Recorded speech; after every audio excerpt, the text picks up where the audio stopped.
Assalamualaikum warahmatullahi wabarakatuh. Salam Presidensial Institute. Alhamdulillah kita sudah ada di hadapan saya tamu Presidensial Institute Profesor Dr. Ibnu Hamad. Beliau guru besar di Universitas Indonesia.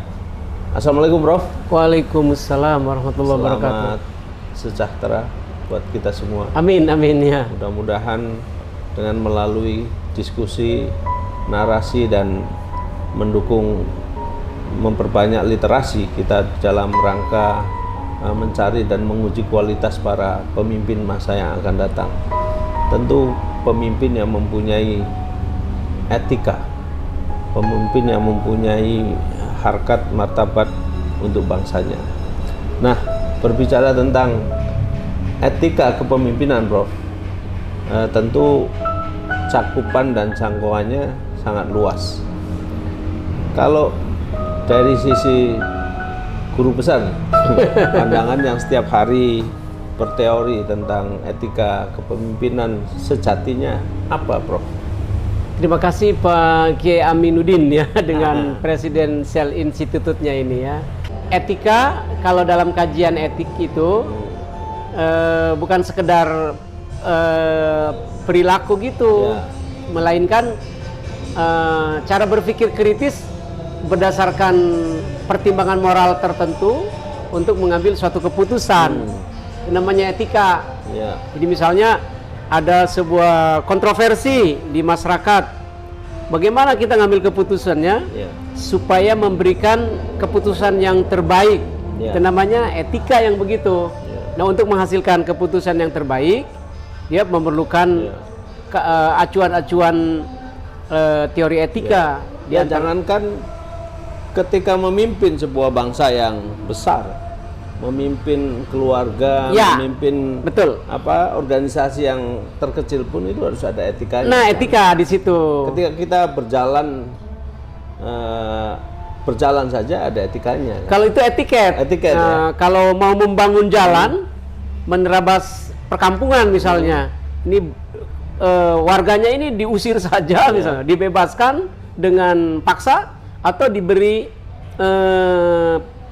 uang kerahiman dengan harga tertinggi gitu, misalnya ya, itu namanya pengambilan keputusan. Itu namanya etika disebutnya. Nah, kalau dikaitkan dengan kepemimpinan seperti Pak Kiai sampaikan tadi, jangankan presiden gitu ya, bahwasanya yang namanya di keluarga saja kadang-kadang kita harus ngambil keputusan, karena ada hal yang harus kita ambil. Betul. Harus kita putuskan, dan harapannya dalam pengambilan keputusan itu memberikan hasil yang terbaik. Istilahnya dalam kajian etik itu nama latinnya summum bonum. Summum bonum. Jadi keputusan yang memberikan impact yang terbaik buat orang-orang yang terkena oleh keputusan etis itu, begitu. Kita pernah mengenal seorang pemimpin ya, dari sisi mungkin itu bisa jadi etika kepemimpinan Ki Hajar Dewantoro, yang kalau seorang pemimpin itu harus memberikan contoh kalau di depan. Oh kan, iya. Tuturi Handayani itu ya. Ya kan, Ngarso Tulodo, Madyo Mangunkarso, Tuturi Handayani itu kan. Dan itu konon secara internasional itu diakui. Itu dalam kajian etika itu moral judgment untuk ngambil keputusan. Jadi misalnya kalau ada sebuah masalah, kalau mengacu kepada teori moralitas dari Ki Hajar Dewantoro tadi, ya pemimpin harus menempatkan diri dalam situasi demikian, ambil keputusannya, saya tuturi Handayani deh. Gitu. Kalau dalam situasi tertentu, ingarso sing tulodo gitu. Ya, jadi memberikan contoh seorang pemimpin itu. Tapi kalau bedanya, Prof, misalnya sekarang kan ada pemimpin yang mungkin maksudnya baik ya, memberikan contoh. Tapi kalau misalnya katakanlah dia seorang menteri gitu, terus tapi dia ikut nyerok pasir di jalan, terus kalau menurut Prof itu nggak melanggar etika itu seperti itu? Pada saat mau mengambil apa namanya keputusan itu patut kita bertanya acuan etisnya apa ya kalau ada menteri yang sampai nyerok-nyerok di jalan gitu. Karena summum bonum tadi itu kebajikan tertingginya kan bukan nyerok-nyeroknya, tapi mungkin memimpin sebuah rapat yang melibatkan berbagai komponen. Saat itu dia bilang, tolong sekarang kerjakan, kalau perlu bersama saya begitu. Jangan sendiri-sendiri nyeroknya, tapi bareng gitu, untuk menunjukkan suatu kebajikan contoh teladan bagi mungkin yang lain. Ini zamannya medsos, biar masuk di medsos nanti semua pemimpin akan meniru seperti dia. Saya khawatir itu referensi etikanya kurang pas. referensi etika egoism disebutnya. Gitu. Karena ada macam-macam referensi etik itu. Ada yang egoism, ada yang subjektivism, ada yang altruistik, ada yang komunitarian, ada yang libertarian. Ya, tipe-tipe orang yang mementingkan kepentingan umum biasanya itu altruistik biasanya. Lalu komunitarian. Kalau misalnya ada pemimpin yang lempar-lempar hadiah dari mobil itu, apa itu, Prof? Itu melanggar etika nggak? Tadi itu etika itu prinsipnya tadi pengambil keputusan untuk memberikan yang terbaik. Kalau ada seseorang misalnya membagi-bagi hadiah, kalau itu dianggapnya memberi impact yang sebanyak-banyak kepada masyarakat luas, ya silakan saja. Tapi kalau hanya sesaat segala gitu, ya selevel pemimpin kurang elok lah begitu. Kurang pas lah. Ya, mungkin dalam hal teori etika kepemimpinan yang penting kebijakannya itu loh yang pengambilan keputusannya. Yang namanya penguasa, kekuasaan itu kan dengan tanda tangan aja dia udah saat kan, gitu, kan? Membuat tanda tangan itu dia harus punya pertimbangan etik ya. Ini saya tanda tangan, jangan nih keputusan membuat sebuah jalan kah, membuat sebuah bangunan kah, menggelontorkan sebuah peraturan kah. Kalau semua itu dianggap memberikan kebaikan tertinggi sebanyak-banyak kepada kepentingan publik, ya mungkin itulah yang lebih penting dalam keputusan etika kepemimpinan. Dakwah tertinggi itu ya ketika dakwahnya seorang pemimpin kan. Dakwah tertinggi efeknya. Misalnya dia dengan kekuasaannya hanya dengan tanda tangan peraturan ABCD, kan itu impact-nya nanti akan terasa di apa? Bukan hanya saat itu ya, tapi sampai ke masa yang akan datang ya. Kalau dalam bahasa mudahnya, para pemangku kepemimpinan tidak hanya presiden, menteri dan yang di bawahnya itu gubernur, bupati, wali kota, camat, lurah, RT RW itu kan pemimpin. Tetapi diri kita juga para keluarga ya. Iya betul. Iya. Jadi yang paling penting itu kan memang memberikan contoh kepada orang banyak untuk impact kepada. Jadi beberapa kata kuncinya dalam etika itu, Pak, adalah berpikir kritis, critical thinking. Jadi kita merenung-renung. Ini kalau saya ambil keputusan apa begitu. Kemudian yang kedua ada yang namanya pertimbangan moral ya. Kalau contohnya tadi kalau dikaitkan dengan moralitas yang diajarkan oleh Ki Hajar Dewantoro, kapan di belakang, kapan di tengah, dan kapan di depan kan gitu ya. Kemudian yang keyword yang berikutnya ada yang disebut dengan kebajikan tertinggi, summum bonum. Nah, manakala menghadapi sebuah kontroversi, sesuatu yang harus diambil keputusan, banyak perbedaan pendapat, banyak pertimbangan, di situ tuh etika bermain tuh, bekerja. Wah, ini kalau saya ambil gimana? Nah, khusus kayaknya sih dalam masyarakat kita yang Pancasila, yang Bhinneka Tunggal Ika, yang berdasarkan Undang-Undang Dasar 45 kan begitu, maka keputusan yang diharapkan selalu adalah keputusan yang memberi kemaslahatan bagi sebanyak-banyak orang, begitu.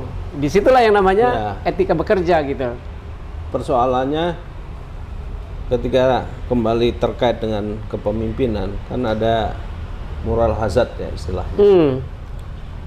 Sekarang kita disuguhkan pada para pemimpin-pemimpin di tingkat kabupaten misalnya yang ditangkap oleh KPK sudah angka 400-an gitu. Nah, kalau dari sisi kembali ke etika tadi, itu kan tidak banget gitu ya. Gitu. Mungkin gitu Kiai, saat itu lupa kali, lupa bahwa ada kewajiban etis bahwa pihak-pihak yang atau orang-orang yang secara de jure dan de facto lah, dalam hal ini oleh lembaga hukum yang berwenang dinyatakan bersalah, lupa kali itu ya, bahwa dalam dirinya itu ada panggilan moralitas, ada apa namanya, ada keharusan bersikap etis, bukan etiket ya, keharusan bersikap etis, yaitu selalu perilaku dan kebijakannya adalah memberikan yang terbaik mereka, bagi masyarakat. Karena mereka kan udah menjadi tokoh publik kan.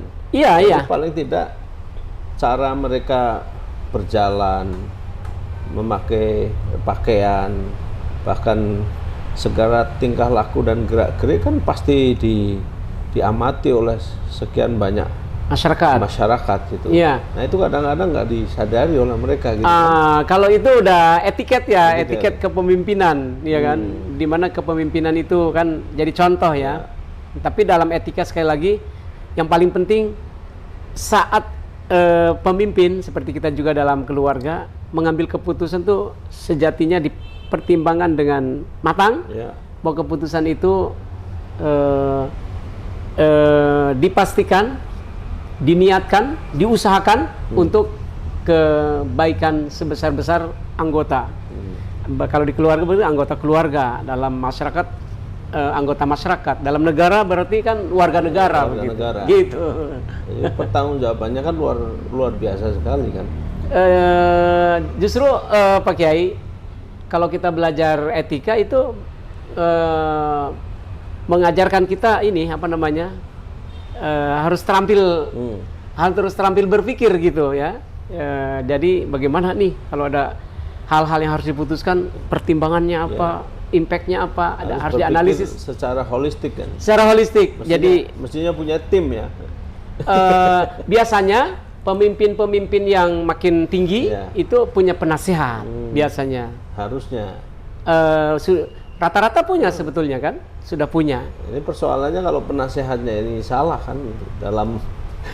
Saya harapkan penasehatnya benar-benar memberi penasehat. Yang kadang-kadang menjerumuskan pemimpin kan salah ngebisikinya gitu. Oh jangan deh. Bisa penasehat itu bisa staf ahli kah, atau yang namanya dewan penasehat atau dewan pertimbangan, dewan pakar kan begitu ya. Jangan sampai mengambil dewan pakar, dewan penasehat atau staf ahli orang yang karena KKN ya, karena dia dekat terus dia main ambil. Jadi bukan karena kepakarannya. Nah ini salahnya di kita kan gitu, tidak expert gitu.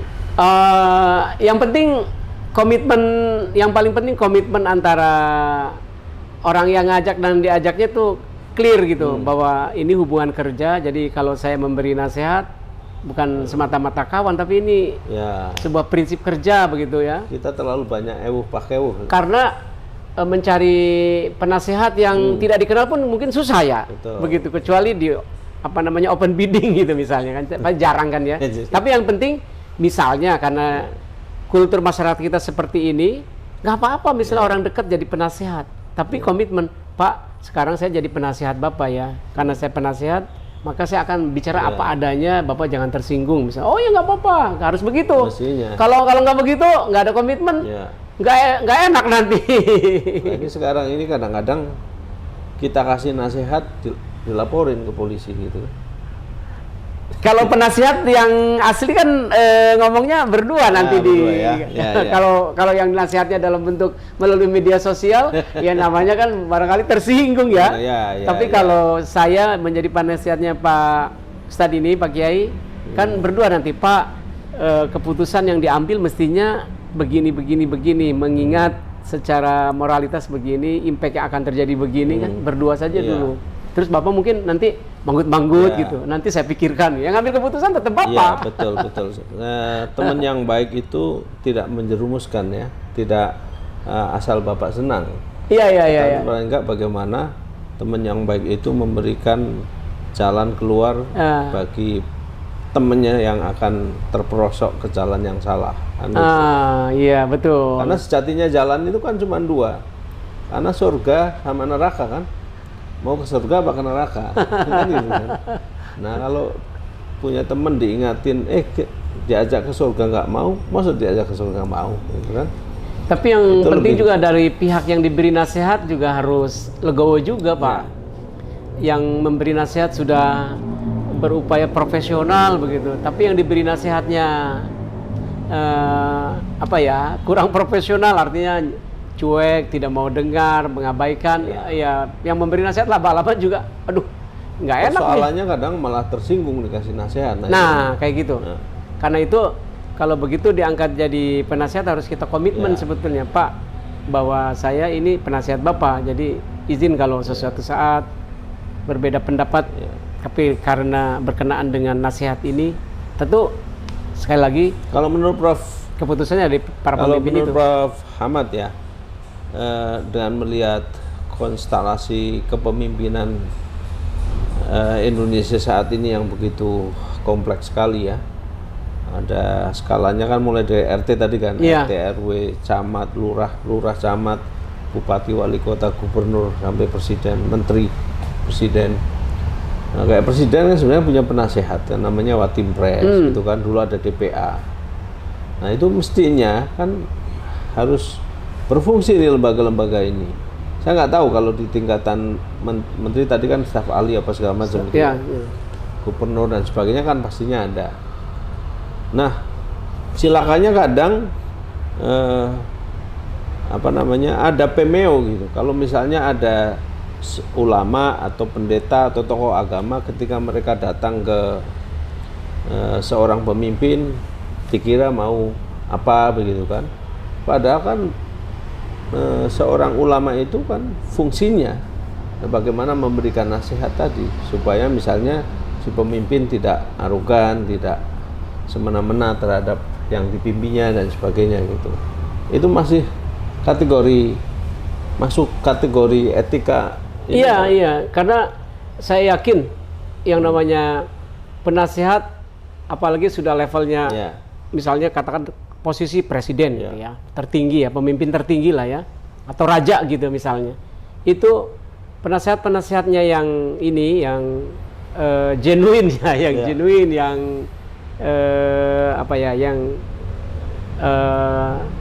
tanpa pamrih begitu, dia akan mengatakan yang sebenarnya pada pemimpin yang diberi nasihat. Begini Pak Presiden, begini Raja, bahwa keputusan ini kalau diambil, kalau A yang diambil akan begini hasilnya, kalau B yang diambil akan begini hasilnya, kalau C yang diambil akan begini hasilnya. Karena si penasihat ini bekerjanya tentu dengan ilmu etika yang tadi itu, ada critical thinking, ada moral judgment-nya, ada acuan moralitasnya, lalu ada timbang-timbang manfaat dan mudaratnya, lalu baru diajukan ke jadi pihak yang presiden. Seorang pemimpin ya harus punya ketika dia berkata harus benar ya, harus baik dan harus bagus. Nah hal-hal seperti itu kan etika juga. Itu lebih kepada etiket berbicaranya kali ya. Tapi yang paling penting dalam etikanya adalah waktu pengambilan keputusannya. Waktu mau bicaranya itu, saya itu nanti memberi impact yang terbaik bagi masyarakat saya enggak gitu. Karena pemimpin itu satu kata saja jadi perhatian kan. Beda dengan kita. Udah berbusa-busa pun ya namanya juga rakyat biasa, dianggapnya apalagi biasa kalau aja. raja ya dulu, raja. Sabto Pandito Ratu. Betul. Kan? Dia harus sangat hati-hati. Kalau misalnya ada terpidana misalnya, dia hukum pancung atau gantung, itu udah nggak bisa dirubah. Waduh. Nah itu kan waktu mengambil keputusan bebaskan, tegakkan hukumnya atau bagaimana gitu. Wah itu kan keputusan etika yang tinggi banget tuh. Dan itu pasti mengganggu secara psikologi, misalnya ketika ada temennya mau dihukum besok misalnya. Oh iya. Ya kan pasti akan mengganggu dia. Paling tidak jadi rame lah secara dalam war lah. Secara kehidupan sosial jadi rame begitu ya. Iya. Nah, Prof. Ibnu Ahmad membaca bingkai kepemimpinan secara etis di Indonesia dari sisi kacamata keilmuan, komunikasi kepemimpinan apa, Prof? Yang saya lihat kabar baiknya sekarang ini suara masyarakat didengar ya, dalam pengertian begini. Kan sekarang ini ada yang disebut dengan media sosial. Media sosial ini melahirkan apa yang disebut dengan open government. Jadi pernyataan, keputusan para pemimpin ini kan diketahui oleh masyarakat. Betul. Nah, begitu ada keputusan A begitu, sekarang ini ramai masyarakat. Oh, gitu ya. Nah, ini kabar baiknya kalau suara-suara masyarakatnya itu ditimbang oleh para pemimpin ini baik buat masyarakat dan baik buat kepemimpinan dirinya, biasanya keputusan A tadi itu ditarik lagi. Ini kabar baiknya itu. Mudah-mudahan kabar baik ini mengilhami kabar baik yang lain. Iya, tentu ini beberapa keputusan yang saya lihat oleh pemerintah yang sudah diambil karena ada suara dari publik, akhirnya direvisi, disesuaikan. Banyak kejadian. Karena sejatinya kontrol publik ini kan menjadi apa ya? Apalagi dengan kemandulan pers sekarang ya, yang konon sudah tidak lagi cukup berpihak kepada masyarakat gitu kan, justru mereka lebih berpihak pada perusahaan-perusahaan besar dan sebagainya. Dengan adanya media sosial ini cukup menolong ya, iya, media sosial menolong ya. Cuman sekali lagi etika di dalam bermedsos kan juga harus dijaga. Jadi berkata harus, tadi itu kata Pak Kiai, harus benar dalam pengertian apa yang dinyatakan sesuai kenyataan, harus baik, apa yang dinyatakan itu memberi manfaat bagi sebanyak-banyak orang, jangan hanya bikin gaduhnya aja gitu, tapi bermanfaat atau berguna bagi kehidupan masyarakat. Dan terakhir ya bagus, artinya sesuai dengan etika, kode etik, norma sosial, norma hukum yang berlaku gitu. Kalau enggak bisa malah berbalik arah kan gitu. Karena masalah yang timbul dari kita semua itu kan bukan orang lain ya yang menimbulkan, karena lebih kepada diri kita kan. Itu sebabnya saya ingin mengatakan juga Pak Kiai, yang namanya etika sebagai sebuah keterampilan hidup itu bukan hanya mesti dimiliki oleh pemimpin dalam masa-masa musim medsos ini, para pribadi gitu, sesuai dengan semboyan ini, literasi, maka semua orang harus punya literasi. Kalau saya mau ngomong ini, kira-kira impactnya apa ya? Kalau impactnya untuk kebaikan masyarakat, ya mungkin kemukakan. Tapi kalau hanya membuat onar, enggak lah, biar aja, walaupun udah di forward, mungkin dihapus lagi atau minta. Jadi mesti dipikir dulu sebelum itu dia di-share gitu. Itu namanya etika, karena etika itu keywordnya antara lain kan berpikir kritis, memikirkan ulang apa yang sudah kita mau kerjakan, apa yang sudah kita pikirkan kan itu. Wah, ini kayaknya sih bagus nih postingan, tapi kalau saya forward, saya lanjutkan bisa heboh masyarakat.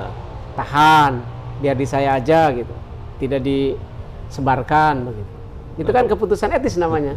Persoalan kadang-kadang orang melanggar keputusan etis karena untuk mau terkenal gitu kan. Oh iya, karena itu mungkin itu tadi lebih menekankan pada etika subjektivism. Yang penting aku, egoisme kan begitu. Tapi kalau pikirannya kemaslahatan sebanyak-banyak orang, dia tidak cari populer. Bahkan ini, Prof, ada konten YouTube itu yang produknya itu produk berantem terus gitu kan. kayaknya kalau tidak berantem sama seseorang itu kayaknya takut nggak laku atau takut nggak ngeliat gitu. Kalau dikaitkan dengan literasi, literasi ini yang paling penting penonton YouTube-nya sadar ini permainan apa namanya pengelolanya biar dapat apa tuh namanya viewer yang banyak. Jadi jangan.